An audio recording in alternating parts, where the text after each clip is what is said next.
atas nama terdakwa Jonathan Frizzy diputus selama 8 bulan pidana penjara. Gitu.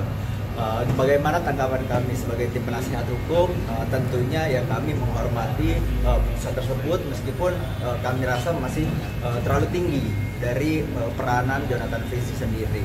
Namun tadi juga disampaikan oleh majelis hakim bahwa dari fakta hukum yang terungkap bahwa Jonathan Frizzy terbukti menyuruh melakukan dari pasal 435 Undang-Undang Kesehatan tersebut. Maka dari itu kami dari tim penasihat hukum dan nanti juga kami akan berdiskusi dengan terdakwa Jonathan Frizzy sendiri dan juga dengan keluarga apa upaya hukum ataupun tindak lanjut terhadap putusan ini. Maka dari itu kami sampaikan untuk pikir-pikir terhadap putusan yang disampaikan barusan. Pikir-pikir maksudnya akan mengajukan banding? Pikir-pikir kami akan berdiskusi dengan terdakwa dan juga keluarga apakah kita akan mengajukan banding atau kita akan menerima dari putusan yang dibacakan oleh majelis hakim. Artinya 8 bulan ini kan sudah termasuk potong masa tahanan kan ya? Masa tahanan berapa lama sejauh ini? Sebagaimana tadi disampaikan oleh majelis hakim, kalau tidak salah itu Jonathan Frizzy ditahan oleh penuntut umum dari tanggal 11 Juli 2025. Jadi dipotong kurang lebih sisanya. Kalau dihitung dari 11 Juli sekarang di 22 Oktober sudah kurang lebih ya 3-4 bulan gitu ya. Mungkin kalau 8 bulan ya mungkin sisa 4 bulanan lagi gitu. Cuman karena apakah masih menganggap ini terlalu tinggi? Ya, akan membahayakan itu malahan.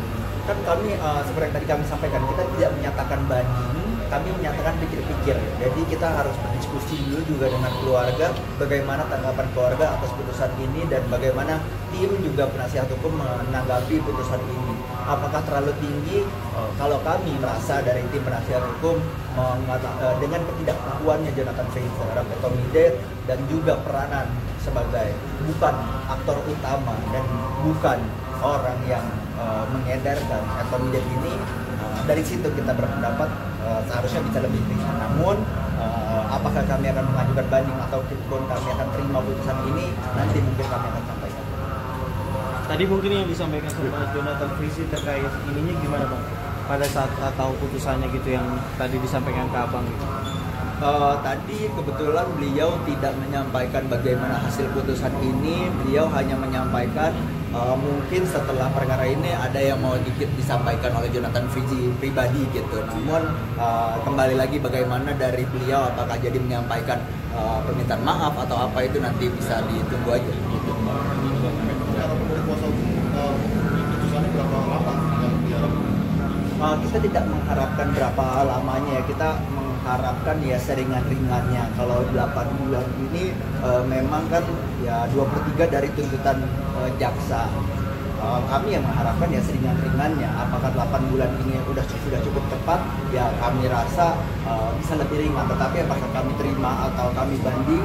Ya itulah yang kita sampaikan, kita pikir-pikir. Dari pihak keluarga sendiri memang ada yang disampaikan sebelum hari ini terjadi mungkin dari pihak keluarga sendiri tadi ada beberapa yang menghubungi kami menyampaikan kemungkinan akan datang, namun karena keluarganya sendiri ada yang dari Bandung gitu mungkin tidak sempat datang gitu. Cuman yang disampaikan ya mereka mengharapkan hasil yang terbaik aja dari putusan. Dari Om Benny sendiri yang kita tahu kan memang rajin yang untuk menemani Ijo. Mungkin ada permintaan atau komunikasi juga kan untuk komunikasi dari Om Benny terakhir Om Benny hanya menyampaikan ya mendoakan putusan yang sebaik-baiknya, putusan seringan-ringannya, dan apapun putusan itu ya Ijom harus bersabar dan menjalani berdamai lah dengan fase yang memang dia harus jalani ini. Tadi Ijom sempat berbisik ke Abang mungkin apa yang dikatakan sama Ijom? Iya. Putusan ini terlalu berat.